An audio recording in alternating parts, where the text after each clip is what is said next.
नमस्कार विद्यार्थी मित्रांनो, एक्झाम स्टडी या ऑनलाईन आणि ऑफलाईन प्लॅटफॉर्मवरती आपल्या सर्वांचं स्वागत आहे। आपण आज या लेक्चरमध्ये इलेक्ट्रिकल मेजरमेंटचे काही इम्पॉर्टंट क्वेश्चनच्या ठिकाणी डिस्कशन करणार आहोत। या क्वेश्चनच्या माध्यमातून इलेक्ट्रिकल मेजरमेंटचं आपलं रिव्हिजन होईल। ठीक आहे, चला तर मग या ठिकाणी चालू करूया। इलेक्ट्रिकल मेजरमेंटचा पहिला MCQ, a meter reads 125 volt and the true value of the voltage is 125.5 volt, find the static error of the instrument. जे बी काय एरर आहे स्टॅटिक एरर, त्यालाच आपण काय म्हणतो बघा, ॲब्सोल्यूट एरर असं म्हणतो। आणि तोच काय असतो बघा, difference between measured value and true value. Measure व्हॅल्यूचा आणि ट्रू व्हॅल्यूमध्ये किती डिफरन्स आहे त्यालाच आपण काय म्हणतो, स्टॅटिक एरर असं म्हणतो। मग त्याला आपण डिनोट कोणत्या लेटरने करतो बघा, which is denoted by del A, which is equal to measured value minus या ठिकाणी ट्रू व्हॅल्यू। मग या ठिकाणी मेजर्ड व्हॅल्यू किती आहे बघा, व्होल्टमीटर काय करतोय, रीड किती करतोय बघा, 125 काय करतोय, रीड करतोय। आणि ट्रू व्हॅल्यू किती आहे बघा, ट्रू व्हॅल्यू 125.5 ही त्याची काय आहे बघा, ट्रू व्हॅल्यू आहे। मग मेजर्ड व्हॅल्यू केलेले किती आहे बघा, 125 व्होल्ट मायनस ट्रू व्हॅल्यू किती आहे बघा, 125.5 व्होल्ट। जो बी काय हा डेल ए आहे, जो बी काय स्टॅटिक एरर आहे तो काय येतोय बघा, मायनस ऑफ 0.5 व्होल्ट येतोय। मग हा जो काय स्टॅटिक एरर आहे त्यालाच आपण काय म्हणतो, ॲब्सोल्यूट एरर असं म्हणतो। तो काय असतो बघा, प्लस मायनस या साईनमध्ये असतो, प्लस मायनस या साईनमध्ये। म्हणजे तो कसा असतो बघा, प्लस पण येऊ शकतो, मायनस पण येऊ शकतो। मग याच्या ठिकाणी हा मायनस येण्याचे कारण काय आहे, मीटर काय करतोय बघा, रीड करतोय व्हॅल्यू काय करतोय, ट्रू व्हॅल्यूपेक्षा या ठिकाणी काय करतोय बघा, कमी व्हॅल्यू रीड करतोय। म्हणून याला आपण काय या ठिकाणी जो काही एरर येतोय तो एरर किती येतोय बघा, मायनस 0.5 व्होल्ट। आणि यालाच आपण प्लस मायनस या फॉर्ममध्ये सुद्धा लिहू शकतो। मग जे काय करेक्ट आन्सर असेल आपलं ते ऑप्शन नंबर 3 या ठिकाणी काय असेल बघा, करेक्ट आन्सर असेल। मॅग्निट्यूडच्या फॉर्ममध्ये हा जो काही एरर आहे तो एरर किती असेल बघा, 0.5 व्होल्टचा हा एरर असेल। ठीक आहे, मग या ठिकाणी जो काय स्टॅटिक करेक्शन फॅक्टर असतो, स्टॅटिक करेक्शन फॅक्टर, तो स्टॅटिक करेक्शन फॅक्टर काय असतो बघा, तो static correction factor is equal to minus of del a असतो। म्हणजे जो बी काय स्टॅटिक करेक्शन फॅक्टर असेल, जर आपण एरर हा measured value minus true value घेतला असेल तर जो काय स्टॅटिक करेक्शन फॅक्टर आहे तो स्टॅटिक करेक्शन फॅक्टर आपण ट्रू व्हॅल्यू मायनस या ठिकाणी मेजर्ड व्हॅल्यू घेईल। त्यावेळेस जो बी काय स्टॅटिक करेक्शन फॅक्टर असेल 125.5 मायनस 125 इज इक्वल टू काय येईल बघा, 0.5 येईल। याला म्हणायचं static correction factor, static correction factor. म्हणजे जो बी काय स्टॅटिक करेक्शन फॅक्टर आहे तो स्टॅटिक करेक्शन फॅक्टर बघा, स्टॅटिक एररच्या या ठिकाणी काय येतोय, अपोजिट येतोय। म्हणजे हा प्लस असेल तर तो काय येईल, मायनस येईल। मग हा जो काय स्टॅटिक करेक्शन फॅक्टर आहे तो स्टॅटिक करेक्शन फॅक्टर आपण जी काय मेजर्ड व्हॅल्यू आहे त्या मेजर्ड व्हॅल्यूमध्ये जर आपण ॲड केला तर आपल्याला काय येईल, त्या इन्स्ट्रुमेंटची या ठिकाणी ट्रू व्हॅल्यू येईल। ही गोष्ट या ठिकाणी आपण समजून घ्यायची आहे। पुढचा MCQ बघा, errors that occurs after taking all care of gross and systematic error are called as।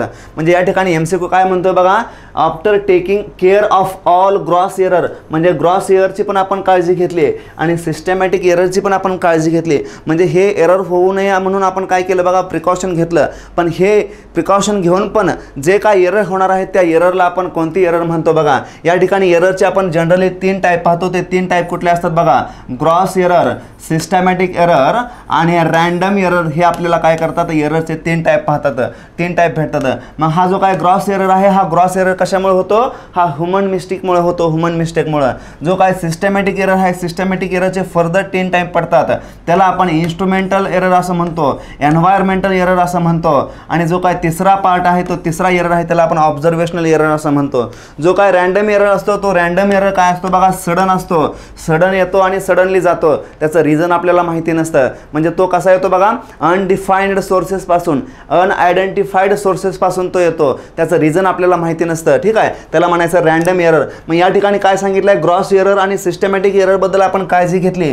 Gross error होऊ नये, सिस्टमॅटिक एरर होऊ नये म्हणून आपण काळजी घेतली। मग जो काय तिसरा एरर आलेला असेल तर तिसरा एरर कोणता असेल, मेन एररच्या टाईप मधला जो राहिलेला एरर आहे तो रँडम एरर या ठिकाणी राहिलेला आहे। पण जो बी काय एरर आहे तो एरर कोणता असेल बघा, या ठिकाणी रँडम एरर, ऑप्शन नंबर 4 या ठिकाणी काय असेल, करेक्ट असेल। एन्व्हायरमेंटल एरर, इन्स्ट्रुमेंटल एरर हे कोणाचे टाईप आहेत, सिस्टमॅटिक एररचे टाईप आहेत। ठीक आहे, पुढचा MCQ बघा, in case of over damping the instrument will become, जी काय सिस्टीमचे डॅम्पिंग आहे, जो बी काय डॅम्पिंग टॉर्क या ठिकाणी आपण प्रोव्हाइड करतो to reduce the oscillation of pointer, ठीक आहे, पॉइंटरचं ऑसिलेशन आपण कमी करण्यासाठी काय करतो, डॅम्पिंग टॉर्क या ठिकाणी प्रोव्हाइड करतो. मग ते जे काय डॅम्पिंग आहे ते डॅम्पिंग 3 प्रकारचे असते बघा. पहिली असते त्याला आपण एडी करंट डॅम्पिंग असं म्हणतो, दुसरी डॅम्पिंग असते त्याला आपण एअर फ्रिक्शन म्हणतो, आणि तिसरी डॅम्पिंग त्याला आपण फ्लुइड फ्रिक्शन म्हणतो, फ्लुइड फ्रिक्शन. मग एडी करंट डॅम्पिंग आपण PMMC मध्ये यूज करतो, ज्या ठिकाणी स्ट्रॉंग मॅग्नेटिक फील्ड आहे त्या ठिकाणी आपण एडी करंट डॅम्पिंग यूज करतो. ज्या ठिकाणी वीक मॅग्नेटिक फील्ड आहे त्या ठिकाणी आपण काय करतो बघा, एअर फ्रिक्शन डॅम्पिंग या ठिकाणी यूज करतो, एअर फ्रिक्शन डॅम्पिंग. आणि ज्या ठिकाणी डिफ्लेक्टिंग टॉर्क लो आहे, लो डिफ्लेक्टिंग टॉर्क असेल त्या ठिकाणी आपण काय करतो, फ्लुइड फ्रिक्शन डॅम्पिंग या ठिकाणी काय करत असतो, यूज करत असतो. मग डिफ्लेक्टिंग टॉर्क कोणाचं कमी असेल, जे बी काय इलेक्ट्रोस्टॅटिक व्होल्टमीटर आहे ते त्यांचे डिफ्लेक्टिंग टॉर्क कमी असतं त्या ठिकाणी आपण काय करतो, एडी फ्लुइड फ्रिक्शन डॅम्पिंग या ठिकाणी कमी यूज करतो. मग हे जे काय या ठिकाणी दिलेलं आहे, in case of over damping the instrument will become, मग ओव्हर डॅम्पिंगची केस असेल तर या ठिकाणी आपल्याला जे बी काय ग्राफ असेल, ग्राफ आपल्याला या ठिकाणी ड्रॉ करावा लागेल. तो ग्राफ कसा असतो बघा, या ठिकाणी काय असतो, या ठिकाणी या ॲक्सिसवरती टाइम असेल, या ॲक्सिसवरती काय असेल बघा, डिफ्लेक्शन असेल. सपोज या ठिकाणी माझ्याकडे माझी स्टेडी स्टेट व्हॅल्यू असेल, या ठिकाणी हा जो काय रिस्पॉन्स देतोय हा रिस्पॉन्स कशाचा आहे बघा, हा ऑसिलेशनचा रिस्पॉन्स आहे. म्हणजे या ठिकाणी काय होते तर ऑसिलेशन होते फायनल पोझिशनला जायला, ठीक आहे. या ठिकाणी हा जो काय रिस्पॉन्स आहे आणि हा जो काय रिस्पॉन्स आहे ते रिस्पॉन्स मी अशा पद्धतीने ड्रॉ करतोय. याला मी म्हणतोय under damped system, under damped system, ज्याच्यामध्ये काय आहे ते आपल्याला ऑसिलेशन प्रेझेंट आहे ते. हा जो काय रिस्पॉन्स आहे या रिस्पॉन्सला मी म्हणतोय critical damped system, critical damped system. आणि हा जो काय रिस्पॉन्स दाखवलेला आहे त्याला म्हणतोय मी ओव्हर डॅम्प्ड सिस्टीम असं म्हणतोय, ओव्हर डॅम्प्ड सिस्टीम.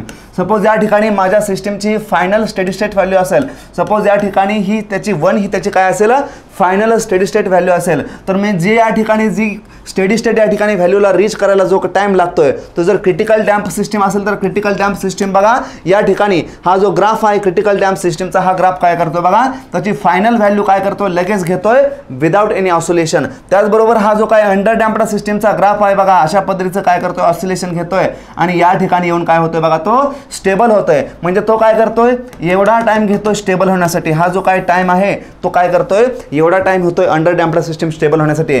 जो बी काय क्रिटिकल सिस्टीम आहे ती क्रिटिकल सिस्टीम बघा एवढा टाइम घेते, याला म्हणूया T1, याला म्हणूया T2. आणि जी काय ओव्हर डॅम्प्ड सिस्टीमचा ग्राफ आहे तो ग्राफ बघा या ठिकाणी अशा पद्धतीने आपल्याला स्टेबल होताना दिसतोय. म्हणजे ओव्हर डॅम्प्ड सिस्टीमचा जो ग्राफ आहे तो ग्राफ कसा आहे बघा, तो ज्यादा टाइम घेतो कशासाठी, स्टेबल होण्यासाठी. जर तो टाइम ज्यादा घेत असेल तर ती सिस्टीम कशी असेल बघा, स्लो सिस्टीम असेल, स्लो, ठीक आहे. मग हे जे आपण ऑब्झर्वेशन केलं या ठिकाणी, जे डिस्कशन केलं याच्यावरून बघा ऑप्शन नंबर काय आहे ते ओव्हर डॅम्पिंगची केस आहे. मग सिस्टीम कशी असेल बघा, सिस्टीम आपली स्लो असेल, कारण जो काय टाइम पिरियड आहे तो टाइम पिरियड कसा असेल, त्याला स्टेबल होण्यासाठी लागणारा ज्यादा असेल. मग ऑसिलेटिंग असेल का ओव्हर डॅम्पिंगच्या केसमध्ये, ओव्हर डॅम्पिंगच्या केसमध्ये ऑसिलेशन नाही नसणार आहेत, आपण आताच पाहिलं.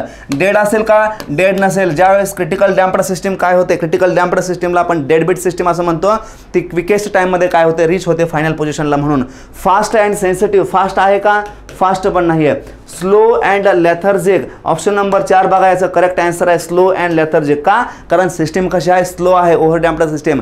आणि लेथर्जिक याचा अर्थ काय आहे, सिस्टीम कशी आहे बघा, स्लो आहेच आहे पण ती कशी आहे, सुस्तावलेली आहे, निवांत जाते स्टेबल व्हायला, त्याला म्हणायचं लेथर्जिक. ठीक आहे, ऑप्शन नंबर 4 याचं काय असेल बघा करेक्ट आन्सर असेल. पुढचा MCQ, resistance is a measurement, resistance measurement reading is 168.0 ohm. The number of significant figure in the reading is, बघा number of significant figure या ठिकाणी आपल्याला कॅल्क्युलेट करायचे आहे ते 168.0 हा नंबर दिलेला आहे. मग नंबर ऑफ सिग्निफिकंट फिगर या ठिकाणी आपण कशा पद्धतीने कॅल्क्युलेट करतो बघा. Start from the left, first non zero element, first काय असायला पाहिजे, नॉन झिरो एलिमेंट असायला पाहिजे. मग पहिल्यांदा आपण स्टार्ट केलं पहिल्या नॉन झिरो एलिमेंट पासून कुठपर्यंत जायचं, टू द लास्ट किंवा till the last non zero और झिरो एलिमेंट. म्हणजे कुठपर्यंत जायचं, लास्ट पर्यंत जायचं. लास्टचा एलिमेंट नॉन झिरो पण चालेल आणि झिरो पण चालेल. या ठिकाणी बघा जो काय एलिमेंट आहे लास्टचा तो झिरो आहे, झिरो एलिमेंट या ठिकाणी चालेल. त्याचबरोबर नॉन झिरो असता लास्टला तर तो नॉन झिरो पण या ठिकाणी चालला असता. मग पहिला एलिमेंट कसा असायला पाहिजे, start from the first non zero element.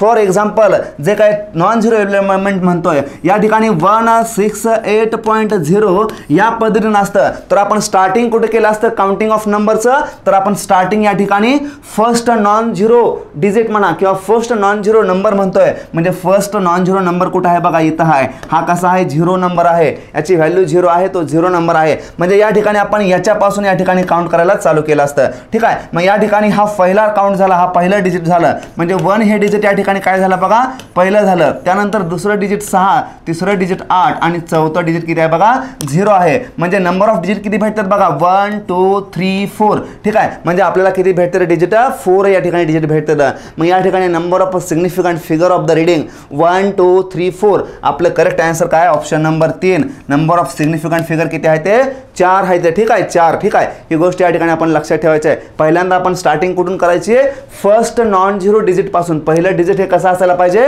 Non zero असायला पाहिजे. शेवटचं झिरो असलं तरी चालेल, नॉन झिरो असलं तरी चालेल. ठीक आहे. पुढचा MCQ बघा. The limiting error of an ammeter of a range 0 to 25 ampere given also that has a guaranteed accuracy error. या ठिकाणी guaranteed accuracy error दिलेला आहे 1% of a full scale reading. The current measured by the ammeter is 5 ampere. म्हणजे जो भी काय measured value आहे ती मेजर्ड व्हॅल्यू किती आहे बघा, 5 एम्पियर आहे. कोण मेजर करतोय, ॲमीटर या ठिकाणी मेजर करतोय. फुल स्केल या ठिकाणी व्हॅल्यू किती आहे, full scale value is equal to 25 ampere या ठिकाणी दिलेलं आहे. 25 जी काय मीटरची रिडिंग आहे ती फुल स्केल व्हॅल्यू दिलेली आहे 25 एम्पियर. मग जो बी काय गॅरंटेड ॲक्युरेसी एरर असतो, जो बी काय गॅरंटेड ॲक्युरेसी एरर असतो पर्सेंटेजमध्ये दिलेला असतो, तो काय असतो बघा. जो बी काय मॅन्युफॅक्चरर आहे तो मॅन्युफॅक्चरर या ठिकाणी इन्स्ट्रुमेंट डिझाईन करताना तो काय करतो, गॅरंटीने सांगतो की या इन्स्ट्रुमेंटमध्ये प्लस मायनस एवढा % एरर आहे, त्याला म्हणायचं गॅरंटेड ॲक्युरेसी एरर. मग जो बी काय गॅरंटेड ॲक्युरेसी एरर असतो तो काय करतो, मॅन्युफॅक्चरने या ठिकाणी डिफाईन केलेला असतो. आणि तो डिफाईन कशावर केलेला असतो, जे बी काय इन्स्ट्रुमेंटची या ठिकाणी फुल स्केल व्हॅल्यू आहे, फुल स्केल रिडिंगवरती या ठिकाणी काय केलेला असतो, गॅरंटेड ॲक्युरेसी एरर या ठिकाणी डिफाईन केलेला असतो. मग इन्स्ट्रुमेंटचे फुल स्केल व्हॅल्यूवर किती एरर आहे, 1% एरर आहे. 25 वरती 1% एरर आहे. तर जर मी 5 एम्पियर या ठिकाणी रिडिंग या ठिकाणी मीटरच्या सहाय्याने या ठिकाणी मोजायला गेलो तर त्या 5 एम्पियर मीटरवरती किती एरर असू शकतो हे या ठिकाणी आपल्याला विचारलेलं आहे. मग याचं कॅल्क्युलेशन कसं करायचं बघा. याचं कॅल्क्युलेशन जो बी काय गॅरंटेड ॲक्युरेसी एरर असतो, guaranteed accuracy error is always given on full scale value, full scale रिडिंगवर. मग 25 वरती या ठिकाणी काय दिलेलं आहे बघा, 25 वरती 1% दिलेलं आहे. म्हणजे 25 × 1 डिवायडेड बाय 100 केलं तर जो बी काय एरर आहे तो एरर आपल्याला या ठिकाणी भेटेल. मग त्या एररची व्हॅल्यू किती आली बघा, 1/4% हा एरर कशा आलेला बघा, 25 वरती 25 या रिडिंगवरती आपल्याला एवढा एरर भेटलेला आहे फुल स्केल डिफ्लेक्शनवरती. मग जर आपण फुल स्केल डिफ्लेक्शनची व्हॅल्यू या ठिकाणी एवढी मोजायला गेलो म्हणजे 1/4 म्हणजेच किती आलं बघा, 0.25 प्लस मायनस 0.25चं लिमिट आपल्याला कुठं भेटलं, 25 वरती. मग हे जे 25 व्होल्ट जर आपण फुल स्केल डिफ्लेक्शन या ठिकाणी काउंट करायला गेलो, मेजर करायला गेलो तर फुल स्केल डिफ्लेक्शनची रिडिंग कशी असेल बघा, 25 प्लस मायनस 0.25 एवढी रिडिंग असेल. म्हणजे हे काय इन्स्ट्रुमेंट असेल ते इन्स्ट्रुमेंटची रेंज कुठून कुठपर्यंत असेल बघा, 25 - 0.25 24.75 पासून 25.25 पर्यंत हे काय करणार आहे बघा, इन्स्ट्रुमेंट या ठिकाणी फुल स्केलची रिडिंग देणार आहे, फुल स्केलची रिडिंग. पण हे आपण फुल स्केलवरती काढला, आपल्याला कॅल्क्युलेट कुठं करायचं आहे, आपल्याला कॅल्क्युलेट करायचं आहे 5 एम्पियर वरती किती एरर असेल. मग 5 एम्पियर वरती जर एरर आपल्याला कॅल्क्युलेट करायचं असेल तर आपण काय करतो बघा, 5 एम्पियर वरती 25 एम्पियर वरती 0.25 आहे, 0.25 डिवायडेड बाय 5 वर किती इंटू 100 केलं तर आपल्याला काय भेटतंय बघा, 25 × 10⁻² डिवायडेड बाय 5 × 100. म्हणजे जो बी काय एरर आहे तो एरर आपल्याला किती भेटतोय बघा, 5% हा आपल्याला काय भेटतोय बघा, 5% आपल्याला काय भेटतोय, 5 एम्पियर वरती रिडिंग भेटतोय. मग 5% या ठिकाणी 5 एम्पियर वरती आहे. म्हणजे जो बी काय मेजर्ड व्हॅल्यू आहे 5 एम्पियर, या 5 एम्पियर वरती प्लस मायनस 5% एरर आहे. याचा अर्थ काय, ज्यावेळेस आपण 5 एम्पियर या ठिकाणी मेजर करायला जाऊ त्यावेळेस तो जे काय 5 एम्पियर या ठिकाणी मेजर करणार त्याच्यामध्ये जो काय रिडिंग असेल इन्स्ट्रुमेंटची 5 × 5 divided by 100 is equal to 25 divided by 100 is equal to 1/4 which is equal to काय अगेन 0.25. मग 0.25 अगेन काय आला, हा लिमिटिंग एरर आला, कशामध्ये आला, प्लस मायनसमध्ये आला. मग ज्या वेळेस हा 0.25 आपण 5 प्लस मायनस 0.25 करूया त्यावेळेस आपल्याला जी काय एररची रेंज असेल, जी काय रिडिंग असेल ती रिडिंग भेटेल 4.75 पासून 0.25 पर्यंत आपल्याला काय देईल 5 एम्पियर या ठिकाणी मेजर करायला गेल्यावर हे रीडिंग इन्स्ट्रुमेंट देईल.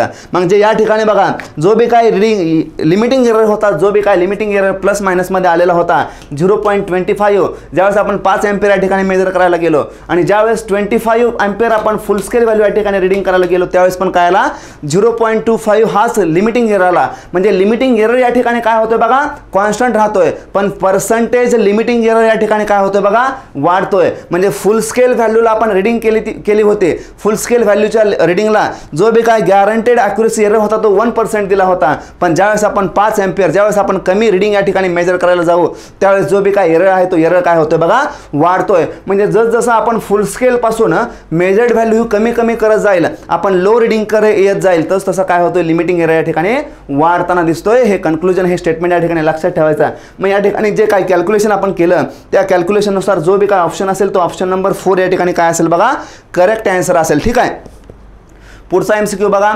The unknown resistance R4 measured in the Wheatstone bridge by the formula R4 is equal to R2 R3 divided by R1 with या ठिकाणी या R1 R2 R3 च्या या ठिकाणी व्हॅल्यू दिलेला आहे, त्या फॉर्म्युला कुठला दिलेला आहे R4 is equal to R2 R3 divided by R1 दिलेला आहे. आणि या ठिकाणी काय विचारलेलं आहे रिझल्टिंग R4 या ठिकाणी विचारलेला आहे. मग या ठिकाणी हा जो एरर दिलेला आहे बघा, हा एरर कसा आहे बघा पर्सेंटेज लिमिटिंग एरर दिलेला आहे, पर्सेंटेज लिमिटिंग एरर. मग ज्यावेळेस ज्यावेळेस व्हॅल्यूचं या ठिकाणी मल्टिप्लिकेशन किंवा डिव्हिजन होतं किंवा डिव्हिजन आणि मल्टिप्लिकेशन ॲट अ टाइम होतं सेम टाइमला, त्यावेळेस जे बी काय पर्सेंटेज लिमिटिंग एरर असते ते पर्सेंटेज लिमिटिंग एरर या ठिकाणी काय होते तर डायरेक्टली ॲड होत होतं. मग ते ॲडिशन असू द्या, ते मल्टिप्लिकेशन असू द्या किंवा डिव्हिजन असू द्या, एखाद्या दोन क्वांटिटीचं जर या ठिकाणी ॲडिशन आणि सबस्ट्रॅक्शन होत असेल, एखाद्या दोन क्वांटिटीचं ॲडिशन आणि सबस्ट्रॅक्शन होत असेल तर त्यावेळेस फक्त लिमिटिंग एरर म्हणजे पर्सेंटेज लिमिटिंग एरर नाही, ते फक्त लिमिटिंग एरर जे की आपण पर्सेंटेजमध्ये एक्सप्रेस करत नाही प्लस मायनस 0.5 हा काय आहे फक्त लिमिटिंग एरर आहे. लिमिट देतोय प्लस मायनस 0.5 पण प्लस 5% हे काय देत आहे प्लस मायनस 5% हे काय देत आहे बघा पर्सेंटेज लिमिटिंग एरर देत आहे. मग जे काय प्लस मायनस मधले एरर आहे ते लिमिटिंग एरर आपण दोन क्वांटिटीच्या ॲडिशन किंवा सबस्ट्रॅक्शन मध्ये काय करतो डायरेक्टली ॲड करतो. मग या ठिकाणी गोष्ट कुठली लक्षात ठेवायची आहे, ज्यावेळेस मल्टिप्लिकेशन आणि डिव्हिजन असेल त्यावेळेस पर्सेंटेज लिमिटिंग एररचं या ठिकाणी काय करायचं आहे डायरेक्ट या ठिकाणी आपल्याला ॲडिशन करायचं आहे मल्टिप्लिकेशन आणि डिव्हिजन मध्ये. ज्यावेळेस ॲडिशन किंवा सबस्ट्रॅक्शन असेल त्यावेळेस फक्त प्लस मायनस मधल्या लिमिटिंग एररचं या ठिकाणी काय करायचं आहे ॲडिशन करायचं आहे. एवढी फक्त गोष्ट या ठिकाणी यातून लक्षात ठेवायचं आहे. मग या ठिकाणी मल्टिप्लिकेशन आणि डिव्हिजन होत आहे, मग मल्टिप्लिकेशन आणि डिव्हिजन होत असेल तर जे बी काय पर्सेंटेज एरर दिलेले आहे ते 0.5 मग ते मल्टिप्लिकेशन मध्ये असू द्या डिव्हिजन मध्ये असू द्या कुठेही असू द्या त्यांचं आपल्याला काय करायचं आहे डायरेक्टली ॲडिशन करायचं आहे. म्हणजे 0.5 plus 0.5 plus 0.5 is equal to काय 1.5%. मग 1.5% ऑप्शन कुठे दिसतोय बघा लिमिटिंग एररचा 1.5% या ठिकाणी ऑप्शन दिसतोय. मग हे जे आपण सिम्प्लिफिकेशन केलं R1 ची व्हॅल्यू ठेवली, R2 ठेवला, R3 ठेवला तर जे बी काय कॅल्क्युलेशन येईल ते कॅल्क्युलेशन R4चं किती येईल बघा 8420 प्लस 1.5% याचं काय असेल बघा करेक्ट आन्सर असेल. ठीक आहे. पुढचा MCQ बघा. पुढचा MCQ मध्ये काय दिलेलं आहे which of the following statements are correct. खालीलपैकी कोणती स्टेटमेंट या ठिकाणी काय आहे ते करेक्ट आहे ते हे विचारलेलं आहे. पहिलं स्टेटमेंट आहे accuracy is the closeness with the which and instrument approaches the true value as its quantity being measured. म्हणजे ॲक्युरेसीची या ठिकाणी डेफिनेशन दिलेली आहे आणि ती डेफिनेशन काय आहे करेक्ट आहे. हे काय ॲक्युरेसी डेफिनेशन काय असते closeness of the measured value which is approaches towards the true value. मग जी काय ॲक्युरेसी असते ते ॲक्युरेसी काय करते बघा कन्फर्मिटी देते, कन्फर्मिटी ऑफ द ट्रूथचं या ठिकाणी काय करते बघा कन्फर्मेशन देते, त्याला म्हणायचं ॲक्युरेसी. दुसरं स्टेटमेंट बघा precision is a measure of reproducibility of the instrument. Precision काय आहे बघा degree of closeness between a measured value त्याला काय म्हणायचं प्रिसिजन म्हणायचं. म्हणजे मेजर्ड व्हॅल्यू किती एकमेकांच्या जवळ आहे त्याला काय म्हणायचं प्रिसिजन म्हणायचं. मग प्रिसिजन रिप्रेझेंट रिप्रोड्युसिबिलिटी अँड रिपीटेबिलिटी हे स्टेटमेंट या ठिकाणी महत्त्वाचं आहे. ऑप्शन नंबर जो काय 2 आहे तो 2 पण या ठिकाणी काय होतोय बरोबर दिसतोय. Precision of an instrument can be improved upon the calibration. जे काय प्रिसिजन प्रिसिजन आहे ते प्रिसिजन आपण कॅलिब्रेशनच्या सहाय्याने इम्प्रूव्ह करू शकतो असं म्हणतोय. ऑप्शन नंबर या ठिकाणी 3 चुकीचा आहे. Accuracy may be specified in terms of limiting error. Accuracy आपण लिमिटिंग एररच्या फॉर्ममध्ये या ठिकाणी काय करू शकतो, स्पेसिफाय करू शकतो. ऑप्शन नंबर 4 या ठिकाणी काय आहे, बरोबर आहे. म्हणजे ऑप्शन नंबर 1, 2, 4 या ठिकाणी बरोबर आहे. ते 1, 2, 4 कुठं आहे ते बघा. ऑप्शन नंबर 1, 2, 4 या ठिकाणी काय आहे ते करेक्ट ऑप्शन आहे. ते पुढचा MCQ बघा. A meter reads 117.5 volt and the true value of the voltage is 117.42 volt. Determine the static correction factor of this instrument. बघा या ठिकाणी स्टॅटिक करेक्शन फॅक्टर या ठिकाणी विचारलेला आहे. जो बी आपण पहिल्या प्रॉब्लेममध्ये पाहिला होता, स्टॅटिक करेक्शन फॅक्टर हा काय असतो, स्टॅटिक एररच्या एक्झॅक्टली अपोजिट असतो, इक्वलंट अपोजिट असतो. मग या ठिकाणी जो काही एरर असेल तो एरर या ठिकाणी del A is equal to measured value minus या ठिकाणी ट्रू व्हॅल्यू करा. मेजर्ड व्हॅल्यू काय आहे, 117.50. मेजर्ड व्हॅल्यू आहे 117.50. या ठिकाणी मीटर रीड करतोय म्हणजे ही काय झाली, मीटरनं रीड केलेली व्हॅल्यू मेजर्ड व्हॅल्यू झाली. And the true value of the voltage is 117.42. 117.42 ही काय झाली, ट्रू व्हॅल्यू झालं. कॅल्क्युलेशन करा. 0.08 काय येईल बघा, हा स्टॅटिक एरर येईल. स्टॅटिक एरर त्यालाच आपण काय म्हणतो बघा, यालाच आपण ॲब्सोल्यूट एरर असंही म्हणतो. ठीक आहे. मग हा काय झाला, स्टॅटिक एरर झाला. मग स्टॅटिक एरर काय आला बघा, मेजर्ड व्हॅल्यू काय आली आपल्याकडे, ग्रेटर आली. कशापेक्षा, ट्रू व्हॅल्यू पेक्षा. कितीने ग्रेटर आली, 0.08 ने ग्रेटर आली. मग आपल्याला काय करावं लागेल, ते 0.08 आपल्याला काय करावं लागेल बघा, मेजर्ड व्हॅल्यू मधून काय करावं लागेल, सबस्ट्रॅक्ट करावं लागेल. त्यावेळेस आपण कुठं पोहोचूया, ट्रू व्हॅल्यू कडे पोहोचूया. या ठिकाणी काय आहे, measured value is greater than true value आहे. म्हणजे जो बी काय एरर आहे तो एरर या ठिकाणी कसा येईल बघा, पॉझिटिव्ह येईल. पण जो काय स्टॅटिक करेक्शन फॅक्टर आहे तो स्टॅटिक करेक्शन फॅक्टर कसा येईल बघा, निगेटिव्ह येईल. कारण मेजर्ड व्हॅल्यू जादा देते ट्रू व्हॅल्यू पेक्षा. स्टॅटिक करेक्शन फॅक्टर या ठिकाणी काय येईल, निगेटिव्ह येईल. मग जो बी काय स्टॅटिक करेक्शन फॅक्टर असतो CF is equal to minus of static error असतो. ठीक आहे. मग तो जो काय स्टॅटिक करेक्शन फॅक्टर असेल तो काय असेल, correction factor is equal to minus of del a. Del a किती आहे, 0.08 आहे. याला मायनस करा. जो बी काय करेक्शन फॅक्टर असेल, correction factor is equal to minus 0.08. म्हणजे ह्या ज्या 117.50 मधून आपण 0.08 या ठिकाणी मायनस केलं तर जे काय ट्रू व्हॅल्यू आहे ते ट्रू व्हॅल्यू या ठिकाणी आपल्याला भेटेल 117.42. करेक्ट ऑप्शन काय असेल बघा, ऑप्शन नंबर 1 हा याचा काय असेल, करेक्ट आन्सर असेल. पुढचा MCQ बघा. If a zero centred voltmeter has a scale from 5 volt to +5 volt -5 volt to +5 volt, then the span of its is. म्हणजे हा त्याचा स्पॅन विचारलेला आहे. कोणाचा, सेंटर 0 व्होल्टमीटरचा या ठिकाणी स्पॅन विचारलेला आहे. जनरली जो बी काय स्पॅन असतो तो स्पॅन कसा असतो बघा, स्पॅन आपण जनरली 0 पासून घेतो आणि या ठिकाणी काय असते बघा, मॅक्झिमम व्हॅल्यू असते. या ठिकाणी काय असते बघा, मिनिमम व्हॅल्यू असते. ठीक आहे. मग मिनिमम आणि मॅक्झिमम या दोघांचा डिफरन्स, या दोघांमधला डिफरन्सला आपण काय म्हणतो बघा, स्पॅन असं म्हणतो. स्पॅन हा स्पॅन कोणाचा झाला बघा, स्केलचा स्पॅन झाला. मग या ठिकाणी काय करते बघा, इफ सेंटर 0 व्होल्टमीटर म्हणजे काय म्हणतं, हे सेंटरला याच्या काय आहे बघा, 0 आहे. सेंटर 0 व्होल्टमीटर म्हणते म्हणजे याच्या सेंटरला काय आहे बघा, या ठिकाणी 0 आहे. मग 0च्या या साईडला व्हॅल्यू कशा असतील, पॉझिटिव्ह असतील. म्हणजे 0 पासून 1, 2, 3, 4 आणि 5. ठीक आहे. हे झाला पॉझिटिव्ह व्हॅल्यू. आणि काय म्हणतं या ठिकाणी -5 म्हणतंय. या डायरेक्शनला काय असतील, निगेटिव्ह व्हॅल्यू. -1, -2, -3, -4 आणि -5. म्हणजे याचा जो काय स्पॅन आहे या केसमध्ये 0 पासून मॅक्झिमम ज्या व्हॅल्यू आहे त्याच्यामधला डिफरन्स म्हणजे याचा स्पॅन झाला. सपोज या ठिकाणी 0 आहे, या ठिकाणी 100 आहे. या दोघांमधला डिफरन्स म्हणजेच या ठिकाणी maximum value minus minimum value, याचा जो काय डिफरन्स आहे तोच काय आहे बघा, स्पॅन आहे. मग या स्केलचा स्पॅन झाला 100. मग त्याच केसमध्ये याच्यामध्ये जी काय मिनिमम व्हॅल्यू आहे ते मिनिमम व्हॅल्यू या ठिकाणी -5 आहे. मॅक्झिमम व्हॅल्यू किती आहे, 5 आहे. मग डिफरन्स घ्या, maximum minus minimum, maximum value +5 minus of minimum value किती दिलेलं आहे, मिनिमम व्हॅल्यूचं साइन बघा -5 दिलेलं आहे. मायनस ऑफ -5 करा. जो बी काय स्पॅन येईल तो स्पॅन किती येईल बघा, 10 येईल. का, कारण मायनस मायनस या ठिकाणी प्लस होईल. म्हणजे जे बी काय हे स्केल आहे त्या स्केलचा स्पॅन किती येईल बघा, 5 येईल. याचा अर्थ या 0 पासून या डायरेक्शनला 5 डिव्हिजन आहे. त्या या 0 पासून या डायरेक्शनमध्ये कशा आहेत, 5 डिव्हिजन आहेत. 5 + 5 किती आले, 10 आले. म्हणजे जो बी काय स्पॅन आहे तो स्पॅन किती येईल बघा, 10 येईल. ऑप्शन नंबर 2 या ठिकाणी काय असेल, करेक्ट आन्सर असेल. ठीक आहे. ही गोष्ट या ठिकाणी लक्षात ठेवायची स्पॅन बाबत. Watt meter reads 25.34 watt the absolute error in the measurement is -0.11 watt. What is the true value of the power. या ठिकाणी याने काय दिलेलं आहे, डायरेक्टली या ठिकाणी ॲब्सोल्यूट एरर दिलेला आहे. म्हणजे जो बी काय डेल ए आहे ॲब्सोल्यूट एरर, त्यालाच आपण स्टॅटिक एरर असं म्हणतो. ज्याची की व्हॅल्यू दिलेली आहे -0.11. ही व्हॅल्यू त्यांनी कशी दिलेली आहे बघा, डायरेक्ट दिलेली आहे व्हॅल्यू. मग आपल्याला माहिती आहे जो बी काय स्टॅटिक एरर आहे, जो बी काय ॲब्सोल्यूट एरर आहे, त्याचा फॉर्म्युला आहे del A is equal to difference between measured value and true value. Measured value minus true value. मग आपल्याकडे काय दिलेलं आहे, डायरेक्ट या ठिकाणी ॲब्सोल्यूट एरर दिलेला आहे -0.11 इज इक्वल टू काय दिलेलं आहे, watt meter reads. Watt meter reads म्हणतं, याचा अर्थ या ठिकाणी काय असेल, ही व्हॅल्यू मेजर्ड व्हॅल्यू असेल 25.34 मायनस ट्रू व्हॅल्यू या ठिकाणी दिले का बघा कुठं.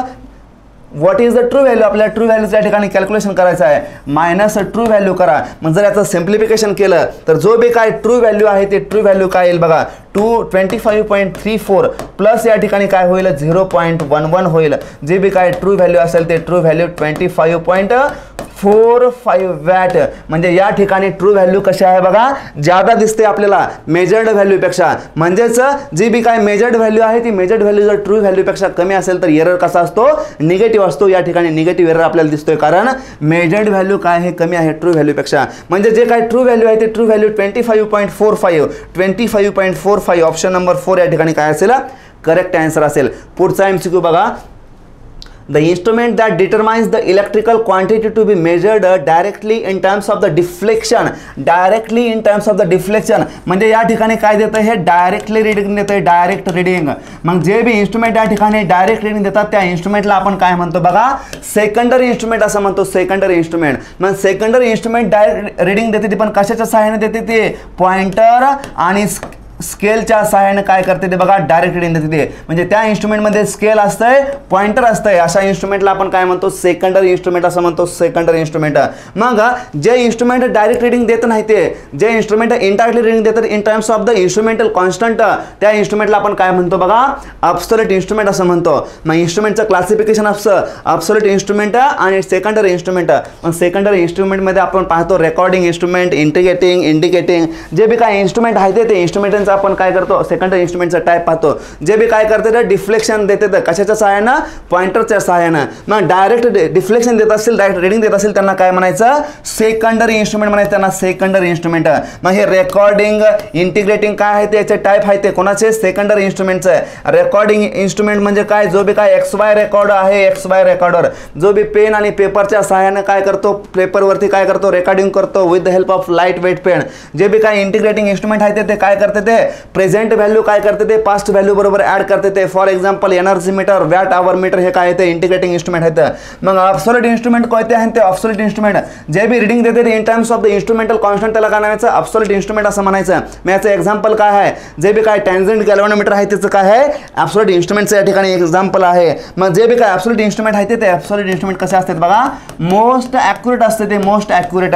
म्हणजे जे बी काय सेकंडरी इन्स्ट्रुमेंट आहे ते सेकंडरी इन्स्ट्रुमेंटचं आपण काय करतो, कॅलिब्रेशन करतो. कोणाच्या सोबत, जे बी काय ॲब्सोल्यूट इन्स्ट्रुमेंट आहे त्या इन्स्ट्रुमेंटच्या सोबत आपण काय करतो, त्यांचं कॅलिब्रेशन करतो. ठीक आहे. पुढचा MCQ बघा. Meter A has a range of 0 to 100 volt and multiply resistance of 28 kilo ohm and an internal resistance of 2 kilo ohm. Its sensitivity is. Sensitivity बद्दल या ठिकाणी क्वेश्चन विचारलेला आहे. सेन्सिटिव्हिटी बद्दल आपल्याला सेन्सिटिव्हिटी ही टर्म काय आहे ती माहिती असायला पाहिजे. सेन्सिटिव्हिटी याचा अर्थ आहे change in input, change in output divided by change in input quantity to be measured. मग जी बी काय सेन्सिटिव्हिटी असते, सेन्सिटिव्हिटी जनरली आपण कसं लिहितो बघा, 1 divided by I full scale deflection. यालाच आपण असं लिहितो R डिवाइडेड बाय V. म्हणजे हा जो काय I full scale deflection current आहे, हा I full scale deflection current म्हणजेच काय बघा, V full scale deflection current divided by त्याचा इंटरनल रेजिस्टन्स. मग या ठिकाणी हा जो काय व्होल्टमीटर आहे, या व्होल्टमीटरच्या सिरीजमध्ये काय केलेलं आहे बघा, सिरीज मल्टिप्लाय रेजिस्टन्स या ठिकाणी ॲड केलेला आहे. म्हणजे हा मीटरचा रेजिस्टन्स असेल प्लस या ठिकाणी काय येईल, सिरीज मल्टिप्लाय रेजिस्टन्स येईल. म्हणजे जी बी काय सेन्सिटिव्हिटी असेल ती सेन्सिटिव्हिटीचा फॉर्म्युला होईल. मीटरचा रेजिस्टन्स किती आहे बघा, internal resistance 2 kilo ohm plus series resistance किती आहे 28 kilo ohm divided by full scale reading किती आहे बघा 100 व्होल्ट, ही त्याची काय आहे फुल स्केल रीडिंग आहे. जर आपण कॅल्क्युलेशन परफॉर्म केलं 30 kilo ohm divided by 100 volt हे जे काय आपण जर कॅल्क्युलेशन या ठिकाणी परफॉर्म केलं तर जे बी काय आन्सर येईल ते आन्सर किती येईल बघा 0.3 किलो ओहम पर व्होल्ट. ठीक आहे, मग इथे करेक्ट आन्सर काय असेल बघा 0.3 ओहम पर व्होल्ट. मग जे बी काय सेन्सिटिव्हिटी असते त्या सेन्सिटिव्हिटीचं युनिट काय असतं बघा ओहम पर व्होल्ट. हे त्याचं काय असतं युनिट असतं ओहम पर व्होल्ट सेन्सिटिव्हिटीचं. हे युनिट पण या ठिकाणी आपण लक्षात ठेवायचं आहे. पुढचा MCQ बघा meter A requires 100 milli ampere to give full scale reading.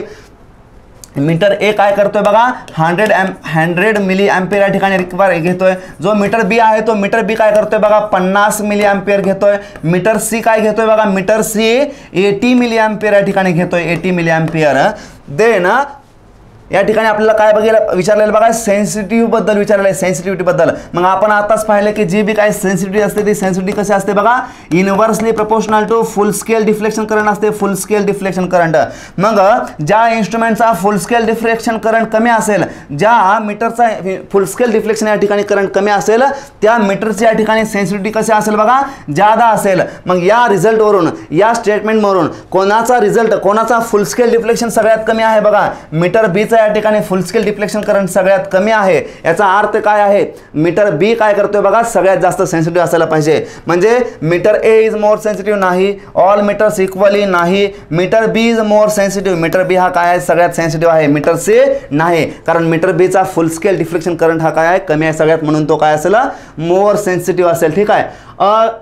14वा MCQ बघा 200 milli ampere meter has accuracy of +-5%. It accuracy while reading 100 milli ampere will be. म्हणजे या ठिकाणी अगेन काय दिलेलं आहे बघा एक्यूरेसी बद्दल या ठिकाणी बोललेलं आहे. जो बी काय हा प्लस मायनस या ठिकाणी +-0.5% या ठिकाणी एक्यूरेसी दिलेली आहे. कधी ज्या वेळेस तो काय करतो रीडिंग घेतोय 200 मिली एम्पियरचे. म्हणजे ज्या ठिकाणी हा गॅरंटेड एक्यूरेसी एरर दिलेला आहे फुल स्केल डिफ्लेक्शन वरती 200 वरती किती सांगितलं आहे +-5%.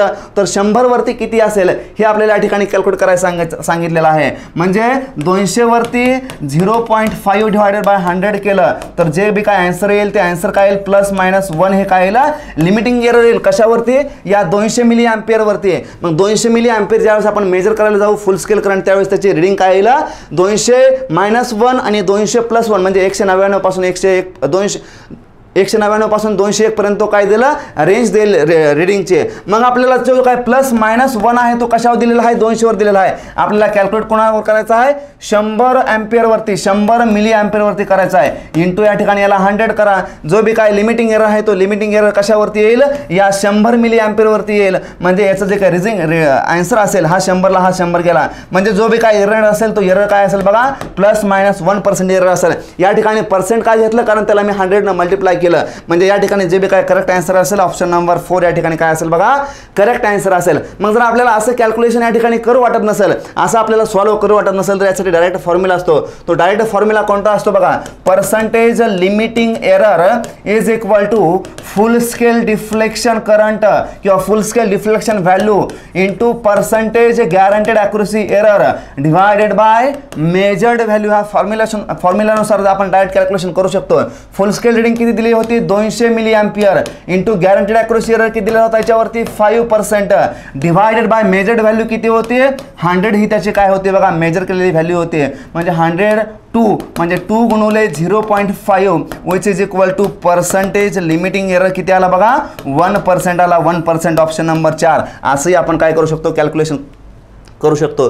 पुढचा MCQ बघा find the relative static error when the true value of the resistor is 100 ohm while its measured value is 105 ohm. या ठिकाणी रिलेटिव्ह स्टॅटिक एरर म्हणते रिलेटिव्ह स्टॅटिक एरर RSE. आतापर्यंत आपण काय पाहिलं स्टॅटिक एरर आपण पाहिला फक्त स्टॅटिक एरर. जो बी काय आहे स्टॅटिक एरर तो काय आहे डिफरन्स बिटवीन मेजर्ड व्हॅल्यू आणि ॲक्च्युअल व्हॅल्यू आहे. पण जो हा काय डिफरन्स आहे तो डिफरन्स आपण ट्रू व्हॅल्यू वरती घेतला ओव्हर द ट्रू व्हॅल्यू. म्हणजे या ठिकाणी स्टॅटिक एररचा आणि जर ट्रू व्हॅल्यूचा जर आपण या ठिकाणी रेशो घेतला त्याला आपण रिलेटिव्ह स्टॅटिक एरर असं म्हणतो. म्हणजे जो बी काय रिलेटिव्ह स्टॅटिक एरर आहे तो relative static error is always calculated on true value. मग जो काय स्टॅटिक एरर असतो तो स्टॅटिक एरर आपण डेल ए ने डिनोट करतो which is equal to measured value minus true value. मग जो बी काय रिलेटिव्ह स्टॅटिक एरर आहे तो relative static error is equal to del a म्हणजे काय आहे स्टॅटिक एरर डिवायडेड बाय त्याची ट्रू व्हॅल्यू जर आपण घेतली तर काय झाला झाला? हा आपल्याकडे रिलेटिव्ह स्टॅटिक एरर झाला, रिलेटिव्ह स्टॅटिक एरर.